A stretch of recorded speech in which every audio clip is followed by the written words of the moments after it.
Hi everybody, and welcome back to Lost Genre Reddit Stories.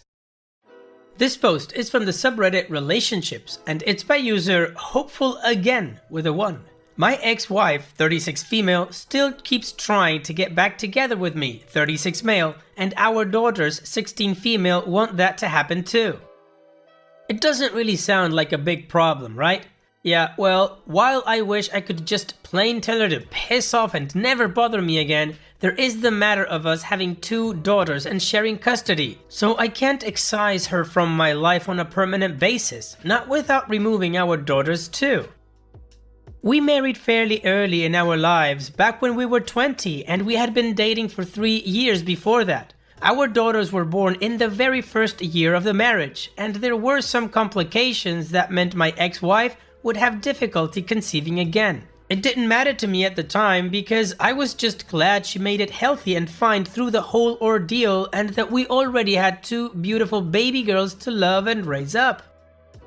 The marriage lasted for 9 years, ended when I divorced her for cheating. I have absolutely no tolerance for it, and I don't believe in forcing myself to suffer needlessly for crap that wasn't my fault to begin with. While this might sound incredulous to some folks, any love I had for my ex-wife was pretty much killed when I found out about her cheating and the details behind it. So yeah, this isn't a thread about me moving on from her. I've done that 7 years ago. Hell, I don't even hate her. I just don't give a damn about what goes on in her life unless it concerns our daughters. The problem is that it's only me that moved on from the whole thing. The ex-wife, her family, and even our daughters have kept trying to get us back together, even though I made it plain and clear for everyone that I have no interest in ever doing that. Me not dating at first for a few years after the divorce might have been giving them some false hope, but I sure as F wasn't going to jump into another relationship so soon after. Not with our daughters to look after. They were my #1 priority, besides my own issues which stemmed from the ex's cheating. Those issues, by the way, got resolved with the help of friends, family, and some counseling. So yeah, that's over and done with.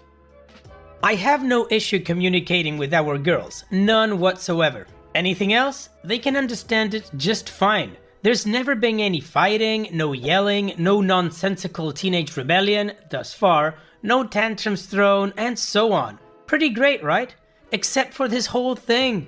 They know about her cheating on me, and it was their mother, in fact, who told them about it some 3 years ago or so. I imagine she's been feeding them some kind of BS since then, and I've asked her countless times to stop with it, that it wasn't helping anyone, that it only prevented them from moving on. But the ex-wife didn't stop. She apparently just got subtler about it.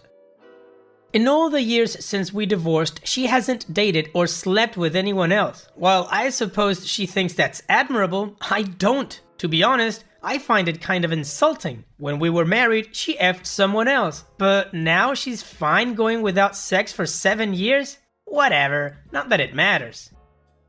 While I could ignore the occasional mentions of their mother, of how well she looks, of them showing me photos they took with her, obviously all dolled up for my sake, it's gotten worse lately. Why? Because I have a girlfriend.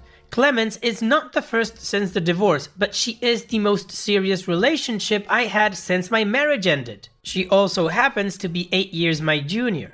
Before getting together as a couple, we knew each other for 4 years through a shared hobby. So basically, it's a gradual transition from being friends to being involved with each other. I can honestly say I love this woman. It was a surprise to me when I realized that because while I didn't really want to admit it to myself, I was afraid for a time that what my ex-wife did to me damaged me on some fundamental level and rendered me incapable of ever truly loving someone else, like I once did her. Initially, my daughters had very little to say about our relationship, much like they didn't comment anything on the previous 2 I had post-divorce. But then, they started coming home, ahead of the schedule we set up in advance, and they'd find me and Clemens together, nothing compromising, not sex or anything of the sort. Then came the grumbling, then came the "why is she here?" question, then came the "it's not fair to mom what you're doing," as if I was actually doing this solely to spite or hurt their mother. So I sat them down and talked, and I talked, and I talked, but they're just not getting it. They simply won't give up on this preposterous fantasy of theirs where I get back with their mother. Clemence, thank goodness, has been understanding and isn't upset by their behavior. She's basically saying to give them time, but I kind of doubt that will work. It hasn't so far, so I have no idea why more time would change anything. Anyway, since I'm really all out of ideas, I figured I might as well ask you if any one of you might have an idea how to handle this. Is there even a way, an approach of any sort that could work on my daughters realizing I will not, under any circumstances, get back with their mother? Well, OP, the first thing I'm going to say is congratulations to you. I mean, I've read a lot of cheating stories on this channel, and a lot of the people that get cheated on really have issues putting themselves out there again, and they do end up with a lot of trust issues, which of course I understand is one of those nasty gifts that come with the cheating, right? But with the help of friends and family and counseling, you were able to overcome it, so congratulations on that. Now, to your point at hand, you mentioned that you've talked to them several times, but you don't say what you talked to them about. So maybe the reason is the message that you're passing on to your daughters. You keep telling them, you know, you're over it, it's not gonna happen, but maybe you need to tell them what exactly happened to you so that they understand why you're not gonna go back to their mom. They're almost adults, so maybe if you're able to put them in your shoes and allow them to see things through your eyes, they'll understand and they'll leave you alone with it. And what do you guys think, or what would you do if you were in OP's shoes? Let me know in the comment section, and now let's move on to the community comments to see what they said. Deleted says, dude, I'm proud of you. You have done everything right. You just have one last thing to do. Don't let your ex push your buttons through your daughters. The way you do that is to not get emotional about it. Realize that yes, it may be hard at first for your daughters, but they will get over it. They are getting older, so they will get a better perspective on everything. When they say stuff like it isn't fair to your ex, tell them you have always had no intention of getting back with your wife and you have made that clear to her. And that is it. Just keep saying that over and over. Sooner or later, they will be forced to get it. If they keep bringing it up, tell them to drop it. They are insulting someone you care about, your new girl. If they respect you, they will respect her. Don't vary from this script. Broken record it. They will give up eventually. Don't feel guilty or let your ex use your kids to guilt you. Just don't care. And OP responds, yeah, no worries. My ex doesn't push my buttons through our daughters and it's not gonna happen anytime soon. The point you make about them insulting someone I care about is quite fair. However, my daughters didn't exactly disrespect Clemence, not directly anyway, but I guess this counts as disrespect, not just for her, but me too and the relationship we have. And yeah, not caring is pretty much been my stance on the ex-wife since we divorced. As long as it isn't related to our daughters or doesn't impact their lives in any way, I just don't give an F.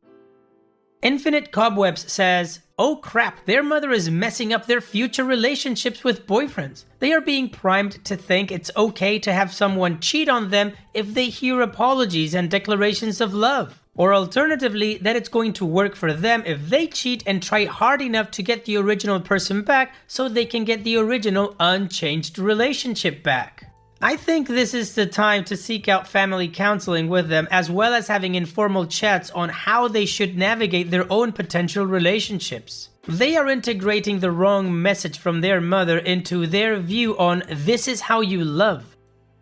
And OP responds, F me, I haven't even actually thought about that. I feel so effing stupid about this, making it all about myself and how to get them to stop trying to get us back together when there's far more at stake. Seems like counseling is the only way to go now. I'll try and look up if my old counselor, the one I used after the divorce, does these kind of family sessions. She helped me a lot with my own issues, and she's already familiar with the situation, so she might have better luck than someone else. Of course, if the girls don't like her or aren't responding to her, I'll certainly try and find another counselor for us or them on their own to have sessions with. Thank you so much for bringing this to my attention. Ready for Wine says, I know you have talked to them a lot, probably been blunt and talked to your head off. Without bad-mouthing her, have you explained why you two separated? Given the situation you are in, have you talked to a therapist if available to figure out a way to get them to understand? You are asking us and maybe professional counselor would help. And OP responds, yeah, I did. Then it turned out their mother told them about it a few years back. Some form of repentance, self-flagellation on her part, I think. She told them how bad she hurt me and so on, and that's why she tries so hard to make it up to me now. This is complete nonsense, of course, because if she wanted to make it up to me, which she can't really do, she'd stop this and get on with her life. Haven't tried counseling yet, but yeah, it's definitely an option. I'm willing to try anything at this point. Okay, well, the community gave OP some pretty good advice, particularly that second commenter. They really brought up a really good point. Now, before we move on with the update, which is 1 year after the original post, I've curated some more responses from OP that give us a lot more context. So let's move on with that and then the update. I have tried telling them dozens of times that while her mother and I are on good terms, it's only for them and not for us. At least, not on my end. It just doesn't seem to be reaching them at all. Like I've said in other responses, I brought up her cheating to explain why I don't want to be with their mother, and they already knew about it. But they keep using the same approach every time of how she's faithful to me now. When I pointed out to them that she can't be faithful to me given that we're not together to begin with, they just ignored that. Now, here's the thing that I think is messing with their minds. They never really saw their mother as anything but loving towards me or them. Or at least they don't remember if they did see her acting coldly and distant with me. During her affair, and yes, it was an affair, not just a one-time thing, not that I wouldn't have divorced her either way, she was very much the opposite of loving in the bedroom. They never really saw that, nor should they have. My approaches for intimacy were often rebuffed, and I felt more and more dejected until one day I realized, with the help of a very close and very good friend, that there was nothing wrong with me and therefore something had to be wrong with her, which is what led me to discover the affair because I started looking for reasons why our love life had suddenly dropped so much in quality and quantity. And it wasn't just sex, there were the small things missing from our daily lives too. I know it sounds silly, but we always kissed at the front door in plain sight before either of us went to work. That's something that only now in retrospect became plain to see that was missing. Bottom line is, their mother denied me even the most basic of affection while giving it to someone else outside of our marriage. To me, that's unforgivable. They don't understand that. They couldn't, not even if I told them, which I'd rather not. And how hurtful it can be when you realize that your spouse didn't really give a damn about you all that much. So all this, all the regret and remorse and pining for us to get back together? To me, it's worthless. What's the point? Where was all this supposed love and guilt and remorse when it should have mattered?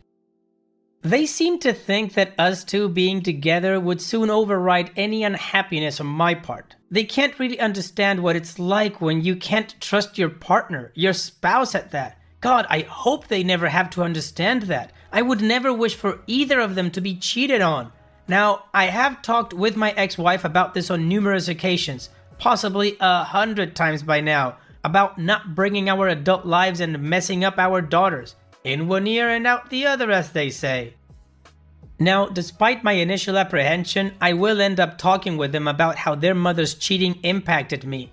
I'm not even doing it for myself at that point, but what another user here said about how they're internalizing this as their way to love has certainly got me worried. I have to make them understand that being cheated on or cheating on someone is not something to be taken lightly or just shrugged off.